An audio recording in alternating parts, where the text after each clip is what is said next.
ರಾಷ್ಟ್ರಪತಿ ದ್ರೌಪದಿ ಮುರ್ಮು ಭೇಟಿ ವೇಳೆ ಶಿಷ್ಟಾಚಾರದ ಉಲ್ಲಂಘನೆಗಳಾಗಿವೆ ಎಂಬ ವಿವಾದದ ಹಿನ್ನೆಲೆಯಲ್ಲಿ ಪಶ್ಚಿಮ ಬಂಗಾಳ ಸರ್ಕಾರಕ್ಕೆ ಕೇಂದ್ರ ಸರ್ಕಾರ ಸ್ಪಷ್ಟೀಕರಣವನ್ನು ಕೇಳಿದೆ.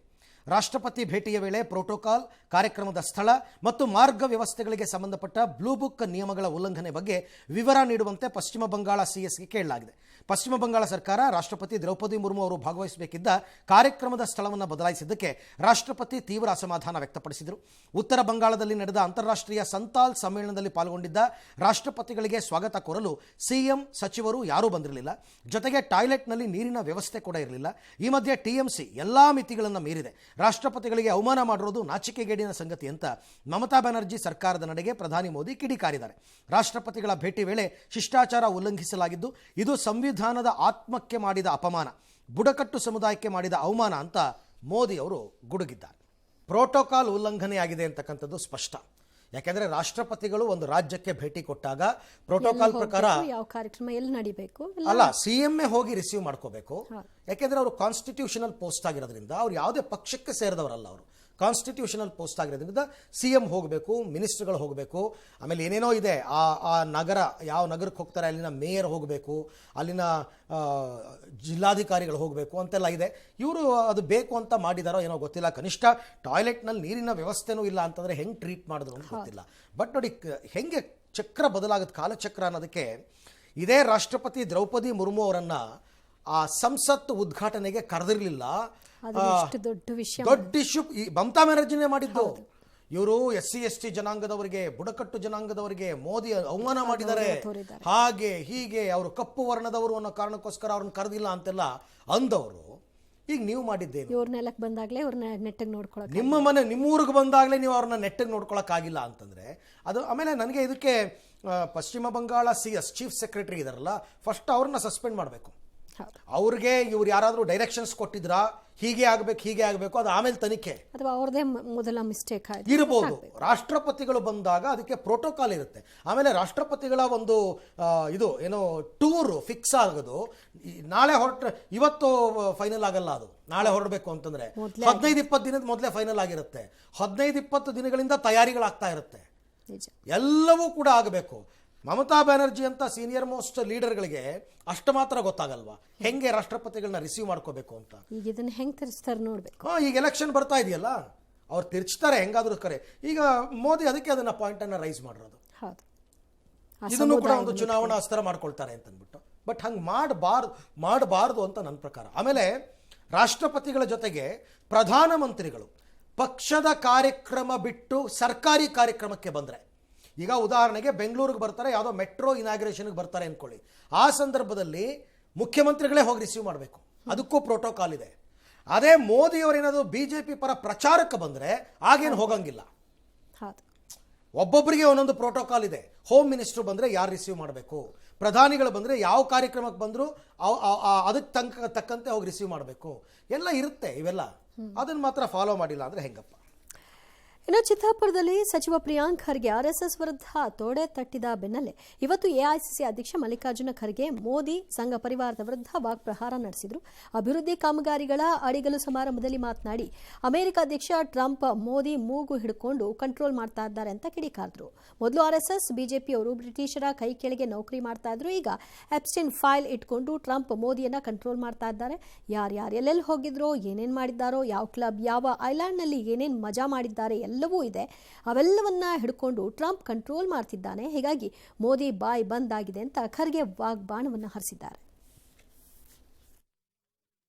ಒಂದು ಫೈಲ್ ಇದೆ ಅಮೆರಿಕ ಹತ್ರ, ಎಪ್ಸ್ಟೀನ್ ಫೈಲ್ಸ್ ಅಂತ. ಆ ಫೈಲ್ ನಲ್ಲಿ ಯಾರ್ಯಾರು ಏನೇನು ಮಾಡಿದಾರೋ, ಎಲ್ಲೆಲ್ಲಿ ಹೋಗಿದಾರೋ, ಅಲ್ಲಿ ಆ ಕ್ಲಬ್ ನಲ್ಲಿ, ಆ ಐಲ್ಯಾಂಡ್ ನಲ್ಲಿ ಏನ್ ಮಜಾ ಮಾಡಿದಾರೋ, ನೀವು ಇಂತಿಂತ ಕೆಲಸ ಮಾಡಿರಿ, ಇಂತಿಂತ ಹೆಣ್ಮಕ್ಳು ಅಲ್ಲಿ ಬಂದಿದ್ರು, ಅದು ಎಲ್ಲಾನು ಕೂಡ ಎಪ್ಸ್ಟೀನ್ ಫೈಲ್ ನಲ್ಲಿ ಇದೆ.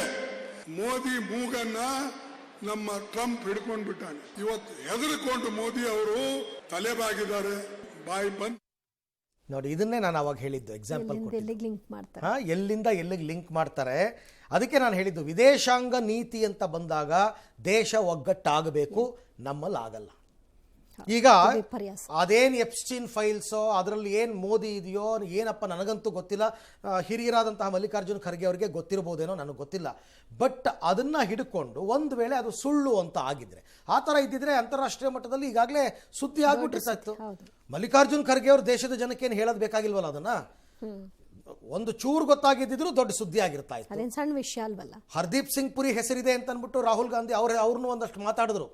ಕೊನೆಗೆ ಅವ್ರು ಏನು ಅಂತ ಅಂದ್ಬಿಟ್ಟು ಕ್ಲಾರಿಟಿ ಕೊಟ್ಟರು. ಹರ್ದೀಪ್ ಸಿಂಗ್ ಪುರಿ ಅವರೇ ಮಾತಾಡಿದ್ರು ಏನು ಅಂತ ಅಂದ್ಬಿಟ್ಟು. ಅಲ್ಲಿಗಾಯ್ತು. ಈಗ ಇದು ಮಾಡ್ತಾ ಇದ್ದಾರೆ, ಗೊತ್ತಿಲ್ಲ ದೇಶದ ದಿಕ್ ತಪ್ಪಿಸ್ತಾ ಇದ್ದಾರಾ ಇಲ್ವಾ, ಸತ್ಯ ಇದೆಯಾ, ಸರ್ಕಾರಗಳೇ ಹೇಳಬೇಕು ಅದಕ್ಕೆ. ಇನ್ನು ದಲಿತ ಸಚಿವನಿಂದಲೇ ದಲಿತರಿಗೆ ಅನ್ಯಾಯವಾಗಿದೆ ಅಂತ ಸಚಿವ ಮಹದೇವಪ್ಪ ವಿರುದ್ಧ ಮಾಜಿ ಸಚಿವ ಶಿವನಗೌಡ ನಾಯಕ್ ಆಕ್ರೋಶ ಹೊರಹಾಕಿದ್ದಾರೆ. ಚಿತ್ರದುರ್ಗದಲ್ಲಿ ಇವತ್ತು ನಡೆದ ಬಿಜೆಪಿ SC/ST ನಾಯಕರ ಬೃಹತ್ ಜನಾಂದೋಲನ ಸಭೆಯಲ್ಲಿ ಮಾತನಾಡಿದ ಮಾಜಿ ಸಚಿವ ಶಿವನಗೌಡ ನಾಯಕ್, ನಾವು ಮದಕರಿ ನಾಯಕರ ವಂಶಸ್ಥರು, ಅನ್ಯಾಯದ ವಿರುದ್ಧ ಬೇಟೆಯಾಡ್ತೀವಿ. ದಲಿತ ಸಚಿವ ಮಹದೇವಪ್ಪ ಅವರಿಂದಲೇ ನಮಗೆ ಅನ್ಯಾಯ ಆಗಿದೆ. ಅವ್ರು ಸಿಕ್ಕರೆ ಕಪಾಳಕ್ಕೆ ಹೊಡಿಬೇಕು ಅನಿಸುತ್ತೆ. ಈ ಹೋರಾಟಕ್ಕೆ ಬರೋ ಮುನ್ನ ಮನೆಯಲ್ಲಿ ಎಲ್ಲರೂ ಹೇಳಿಯೇ ಬನ್ನಿ, ಮೀಸಲಾತಿ ಪಡ್ಕೊಂಡು ಧೀರರಾಗಿ ಬರ್ತೀವಿ, ಇಲ್ಲವೇ ಶವವಾಗಿ ಬರ್ತೀವಿ ಅಂತೆಲ್ಲ ವೀರಾವೇಶದ ಹೋರಾಟದ ಮಾತುಗಳನ್ನ ಆಡಿದ್ದಾರೆ. ಈ ವೇಳೆ ಶ್ರೀರಾಮುಲು ಕಾರಜೋಳ ಸತ್ರೂ ಪರವಾಗಿಲ್ಲ, ಹೋರಾಟ ಮಾತ್ರ ನಿಲ್ಲಲ್ಲ ಅಂತ ರಾಮುಲು ಎಚ್ಚರಿಕೆ ಕೊಟ್ಟಿದ್ದಾರೆ. ಅಲ್ಲದೆ ವಿಧಾನಸೌಧದವರೆಗೆ ಪಾದಯಾತ್ರೆ ನಡೆಯಲಿದ್ದು ಮಾರ್ಚ್ 22ಕ್ಕೆ ಚಿತ್ರದುರ್ಗದಿಂದ ಶುರುವಾಗುತ್ತಂತೆ. ನಾವು ವೀರ ಮದಕರಿ ನಾಯಕನ ಜನ್ಮ ಭೂಮಿಯಲ್ಲಿ ನಾವು ನಿಂತಿದ್ದೇವೆ. ನನಗನ್ನಿಸ್ತದೆ ಈಗ ಇವತ್ತು ಮಾದೇವಪ್ಪನವ್ರು ನೋಡಿದರೆ ಸಿಕ್ಕರು ಒಂದೇಟು ಮುಖ ಪಡಿಬೇಕು ಅಂತ. ಏನಾಗ್ತದೆ ಆಗಲಿ, ಪಾದಯಾತ್ರೆ ದಿನಾಂಕ ನಿಗದಿ ಆಯಿತು ಅಂತಂದ್ರೆ ಯಾರು ಹೋರಾಟದಲ್ಲಿ ಬರ್ತೀವಿ ನೀವು ಹೇಳಿ ಬಂದ್ಬಿಡಿ, ನಾವು ನ್ಯಾಯಕ್ಕಾಗಿ ಹೋಗ್ತಾ ಇದ್ದೇವೆ, ನಾವು ಹಕ್ಕನ್ನ ಪಡೆದುಕೊಂಡು ಬಂದ್ರೆ ನಾವು ಧೀರರಾಗ್ತೇವೆ, ಶೂರರಾಗ್ತೇವೆ, ನಾವು ಪಡೆದೇ ಹೋದ್ರೆ ಶವವಾಗಿ ಮನೆಗೆ ಬರ್ತೇವೆ, ನೀವು ಯಾರು ಕೂಡ ನಮಗೆ ಚಿಂತೆ ಮಾಡಬೇಡ್ರಿ ಅಂತಕ್ಕಂಥದ್ದನ್ನ ನೀವು ಮನೆಯಲ್ಲಿ ಹೇಳಿ ಬರಬೇಕು. ಮಾರ್ಚ್ 27ನೇ ತಾರೀಕಿಗೆ ಬೆಂಗಳೂರು ಇದು ಚಿತ್ರದುರ್ಗ ಗಂಡುಮೆಟ್ಟಿನ ಜಿಲ್ಲೆಯಲ್ಲಿ ಮದಕರಿ ನಾಯಕರ ತವರು ಜಿಲ್ಲೆಯಲ್ಲಿ ಮಾರ್ಚ್ 27ನೇ ತಾರೀಕಿಗೆ 1 ಲಕ್ಷ ಮಂದಿ ಇಲ್ಲಿ ಸೇರಬೇಕು. 1 ಲಕ್ಷ ಮಂದಿ ಇಲ್ಲಿ ಸೇರಿಕೊಂಡು ಬೃಹತ್ ಆದಂತಹ ಸಮಾವೇಶವನ್ನು ಮಾಡೋದ್ರ ಮೂಲಕ ಇಲ್ಲಿಂದ ಪುನಃ ಬೆಂಗಳೂರು ತನಕ ಕೂಡ ಪಾದಯಾತ್ರೆಯನ್ನು ಮಾಡಬೇಕು. ಬೆಂಗಳೂರು ಮುಟ್ಟ ಒಳಗಡೆನೆ ಎಲ್ಲಿ ತನಕ ಮೀಸಲಾತಿ ನಮಗೆ ಏನು ಮುಂಚೆ ಇದ್ದಂಥ ಮೀಸಲಾತಿಯನ್ನು ಸಿಗಲ್ಲನೋ ಅಲ್ಲಿ ತನಕ ಈ ಹೋರಾಟವನ್ನು ಕೂಡ ಮಾಡೋಂಥ ಕೆಲಸ ಮಾಡ್ತೀವಿ. ಆರೋಪ ಎಲ್ಲ ರಾಜಕಾರಣಿಗಳ ಮೇಲೂ ಇದೆ. ಅವರುಗಳು ಬರ್ತಾರ ಸಮುದಾಯದ ಹೆಸರು ಹೇಳ್ಕೊಂಡು. ಮಹದೇವಪ್ಪನವ್ರ ಬಗ್ಗೆ ದಲಿತ ಸಮುದಾಯದಲ್ಲಿ ಎಡಗೈ ಬಲಗೈ ಅಂತ ಏನು ಹೇಳ್ತೀವಿ, ಮಹದೇವಪ್ಪನವರು ಬಲಗೈ ಸಮುದಾಯದವರು. ಎಡಗೈ ಸಮುದಾಯದ ಕಾಂಗ್ರೆಸ್ ನಾಯಕರೇ ಮಹದೇವಪ್ಪನವ್ರನ್ನ ಒಪ್ಪಲ್ಲ. ನಮಗೆ ಅನ್ಯಾಯ ಮಾಡಿದ್ದಾರೆ ಇವರು ಅಂತ ಕೂತಿದ್ದಾರೆ ಅವರು ಒಳ ಮೀಸಲಾತಿ ವಿಚಾರದಲ್ಲಿ. ಅದೇ ದೊಡ್ಡ ಕಗ್ಗಂಟಾಗಿರ್ತಕ್ಕಂಥದ್ದು. ಇವರು BJPಯವರು ಇನ್ನೆರಡು ವರ್ಷ ಇದೆ ಎಲೆಕ್ಷನ್ಗೆ, ಹೋರಾಟವನ್ನು ಈಗಿಂದ ಇಂಥ ವಿಚಾರಗಳಲ್ಲಿ ಸಂಘಟನೆ ಮಾಡ್ಕೋಬೇಕು. ಹಾಗಾಗಿ ಏನೋ ಪಾದಯಾತ್ರೆ ಅದು ಇದು ಅಂತ ಇದ್ದಾರೆ, ಮಾಡ್ಬೋದು. ಬಟ್ ಎಲ್ಲದಕ್ಕೂ ಮಹದೇವಪ್ಪನವರೇ ಕಾರಣ ಅಂತ ಹೇಳಕ್ ಬರಲ್ಲ. ಸರ್ಕಾರದ ಪಾತ್ರ ಏನು ಮೀಸಲಾತಿ ವಿಚಾರದಲ್ಲಿ? ನೀವು ಸರ್ಕಾರನ ಪ್ರಶ್ನೆ ಮಾಡಿ, ಸಿದ್ದರಾಮಯ್ಯನವ್ರನ್ನ ಕೇಳಿ, ಹೆಡ್ ಆಫ್ ದಿ ಗವರ್ನಮೆಂಟ್. ಮಹದೇವಪ್ಪನವ್ರು ಏನಾದರೂ ಅದರಲ್ಲಿ ಏನಾದರೂ ಅವರು ಮೂಗು ತೂರಿಸಿದಾರಾ ನಮಗೆ ಗೊತ್ತಿಲ್ಲ. ಆ ಹೋರಾಟ ನಿಮಗೆ ಬಿಟ್ಟಿತ್ತು. ಇನ್ನು ಸಿಲಿಂಡರ್ ದರ ಹೆಚ್ಚಳಕ್ಕೆ ಕಾಂಗ್ರೆಸ್ ಆಕ್ರೋಶವನ್ನು ವ್ಯಕ್ತಪಡಿಸಿದೆ. ಕೆಪಿಸಿಸಿ ಕಚೇರಿ ಮುಂದೆ ಕೇಂದ್ರ ಸರ್ಕಾರದ ವಿರುದ್ಧ ಪ್ರತಿಭಟನೆ ನಡೆಸಿತು. ಕೆಪಿಸಿಸಿ ಕಾರ್ಯಾಧ್ಯಕ್ಷ GC ಚಂದ್ರಶೇಖರ್, ಗ್ಯಾರಂಟಿ ಅನುಷ್ಠಾನ ಸಮಿತಿ ಅಧ್ಯಕ್ಷ ರೇವಣ್ಣ ನೇತೃತ್ವದಲ್ಲಿ ಪ್ರತಿಭಟನೆ ನಡೆಸಿದ ಕಾಂಗ್ರೆಸ್ ಕಾರ್ಯಕರ್ತರು ಖಾಲಿ ಗ್ಯಾಸ್ ಸಿಲಿಂಡರ್ ಹಿಡ್ಕೊಂಡು ಆಕ್ರೋಶ ವ್ಯಕ್ತಪಡಿಸಿದರು. ವಿಶ್ವಗುರು ಮೋದಿ ದೇಶ ಮಾರಾಟ ಮಾಡ್ತಾರೆ ಅಂತ ಭಿತ್ತಿಪತ್ರವನ್ನು ಕೂಡ ಹಿಡಿದು ಘೋಷಣೆ ಕೂಗಿದ್ರು. ಇದೇ ವೇಳೆ ಮಾತನಾಡಿದ ಕೆಪಿಸಿಸಿ ಕಾರ್ಯಾಧ್ಯಕ್ಷ ಚಂದ್ರಶೇಖರ್, ಕೇಂದ್ರಕ್ಕೆ ಬೆಲೆ ಏರಿಕೆ ಮಾಡಲು ಕಾರಣ ಬೇಕು, ಯುದ್ಧದಿಂದ ಏರಿಕೆ ಮಾಡಿದ್ದಲ್ಲ ಇದು. 50 ರಿಂದ 60 ರೂಪಾಯಿ ಗ್ಯಾಸ್ ಬೆಲೆ ಏರಿಕೆ ಮಾಡಿದ್ದು ಖಂಡನೀಯ ಅಂತ ಕಿಡಿಕಾರಿದ್ರು.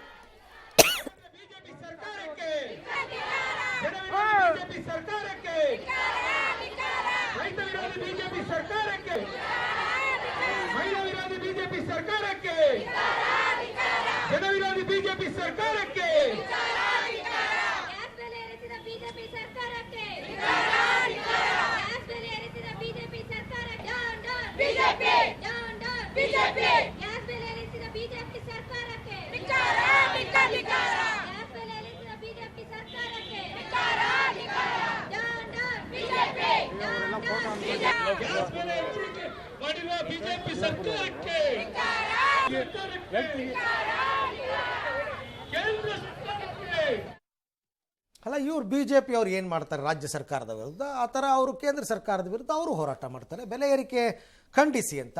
ಬೆಲೆ ಏರಿಕೆ ಯಾಕೆ ಏನು ಎತ್ತ ಅಂತ ನಿಮಗೆ ಕೇಂದ್ರದವ್ರು ಹೇಳ್ಬಿಟ್ಟು ಮಾಡೋದಲ್ಲ. ಅದಕ್ಕೆ ಏನೇನೋ ಕಾರಣಗಳಿರ್ತವೆ. ಯುದ್ಧದ ಎಫೆಕ್ಟ್ ಅಂತಾರೆ, ನಮಗೆ ಅಲ್ಲಿಂದ CNG ಬರ್ತಾ ಇಲ್ಲ ಅಂತಾರೆ, LPG ಬರ್ತಾ ಇಲ್ಲ ಅಂತಾರೆ, ಸಪ್ಲೈ ಸಾಕಾಗ್ತಾ ಇಲ್ಲ ಅಂತಾರೆ. ಅದಕ್ಕೇನೋ ಬಟ್ ಇವರು ಕೂಡ ಹೋರಾಟ ಮಾಡಬೇಕಲ್ಲ, ಮಾಡ್ತಾ ಇದ್ದಾರೆ. ಒಟ್ಟಾರೆ ಈಗ ಮೋದಿಯನ್ನು ಟಾರ್ಗೆಟ್ ಮಾಡಿ ಏನೇ ರೀಸನ್ ಇದ್ದರೂ ಮೋದಿಯನ್ನು ಬೈಬೇಕು. ಹಾಗಾಗಿ ಈಗ ಮೋದಿ ಮತ್ತು ಟ್ರಂಪ್ ವಿಚಾರ ಇಟ್ಕೊಂಡು ಖರ್ಗೆ ಅವರು ಬೈದಿದ್ದಾರೆ. ಇವರು ಕೂಡ ಏನೋ ಒಂದಷ್ಟು ಆಕ್ರೋಶವನ್ನು ಹೊರಹಾಕಿದ್ದಾರೆ. ಯಾವ ಮಂತ್ರಿಗೂ ಸ್ವಾತಂತ್ರ್ಯ ಇಲ್ಲ, ಕೇಂದ್ರದಲ್ಲಿ ಏನಿದ್ರು ಅಮಿತ್ ಶಾ ಮೋದಿ ಹೇಳಿದಂಗೆ ನಡಿಬೇಕು ಅಂತೆಲ್ಲ ಒಂದಷ್ಟು ಮಾತಾಡಿದ್ದಾರೆ. ಇರ್ಬೋದು, ಬಟ್ ಬೆಲೆ ಏರಿಕೆ ಆಗಿರೋದು ಖಂಡನೀಯ. ಯಾಕೆಂದರೆ ಜನಸಾಮಾನ್ಯರಿಗೆ ಅದು ಹೊಡೆತಾನೆ. 50-60 ರೂಪಾಯಿ ಅಂದರೆ ಸಾಮಾನ್ಯ ಅಲ್ಲ. ಆಮೇಲೆ ಅದೊಂದು ಚೈನ್ ಲಿಂಕ್ ಇದ್ದಂಗಿದೆ. ನಿಮಗೆ ಗ್ಯಾಸ್ ರೇಟ್ ಜಾಸ್ತಿ ಆಯಿತು ಅಂದರೆ ಆಟೋಮೆಟಿಕ್ಕಾಗಿ ಹೋಟೆಲ್ನಲ್ಲಿ ತಿಂಡಿ ಊಟಗಳ ದರ ಎಲ್ಲ ಜಾಸ್ತಿ ಆಗುತ್ತೆ, ಮನೆಯಲ್ಲಿ ಹೊಡೆತ ಬೀಳುತ್ತೆ. ಹಾಗಾಗಿ ಇಟ್ಸ್ ನ್ಯಾಚುರಲಿ ತೊಂದರೆನೇ ಬೆಲೆ ಏರಿಕೆ ಅಂತಕ್ಕಂಥದ್ದು. ಇನ್ನು ಟಾಲಿವುಡ್ ನಟ ಜೂನಿಯರ್ NTRಗೆ ಬೆಂಗಳೂರಿನಲ್ಲಿ ಭರ್ಜರಿ ಫ್ಯಾನ್ಸ್ ಇದ್ದಾರೆ ಅನ್ನೋದಕ್ಕೆ ಇವತ್ತಿನ ಒಂದು ಘಟನೆ ಸಾಕ್ಷಿ ಆಯಿತು. ಮಹದೇವಪುರ ಕಿಮ್ಸ್ ಆಸ್ಪತ್ರೆ ಉದ್ಘಾಟನೆಗೆ ಆಗಮಿಸಿದ್ದ ಜೂನಿಯರ್ NTR ನೋಡೋದಕ್ಕೆ ಫ್ಯಾನ್ಸ್ ಮುಗಿಬಿದ್ರು, ನೂಕುನುಗ್ಗಲು ಉಂಟಾಯಿತು. ಆಸ್ಪತ್ರೆ ಎದುರು ಅಪಾರ ಸಂಖ್ಯೆಯ ಅಭಿಮಾನಿಗಳು ಜಮಾಯಿಸಿದರು. ಆಡಿಟೋರಿಯಂಗೆ ಜೂನಿಯರ್ NTR ಬರ್ತಾ ಇದ್ದಂತೆ ಅಭಿಮಾನಿಗಳು ಹುಚ್ಚಾಟ ಮಾಡೋದಕ್ಕೆ ಆರಂಭ ಮಾಡಿದ್ರು. ಎಸ್ಕಲೇಟರ್ ಕಿತ್ತು ಹಾನಿ ಮಾಡಿದ್ರಿಂದ ಪರಿಸ್ಥಿತಿ ಕೈಮೀರಿತು. ಅಭಿಮಾನಿಗಳನ್ನು ಚದುರಿಸೋದಕ್ಕೆ ಪೊಲೀಸರು ಲಾಠಿ ಚಾರ್ಜ್ ಮಾಡಬೇಕಾಯಿತು. ಪರಿಸ್ಥಿತಿ ನಿಯಂತ್ರಿಸಿ ಕಾರ್ಯಕ್ರಮಕ್ಕೆ ಅನುವು ಮಾಡಿಕೊಡಲಾಯಿತು. ಕಾರ್ಯಕ್ರಮದಲ್ಲಿ ಜೂನಿಯರ್ NTR ತಮ್ಮ ತಾಯಿಯ ಕುಂದಾಪುರ ನೆನೆಯುತ್ತಾ ಕನ್ನಡದಲ್ಲೇ ಮಾತಾಡಿದರು.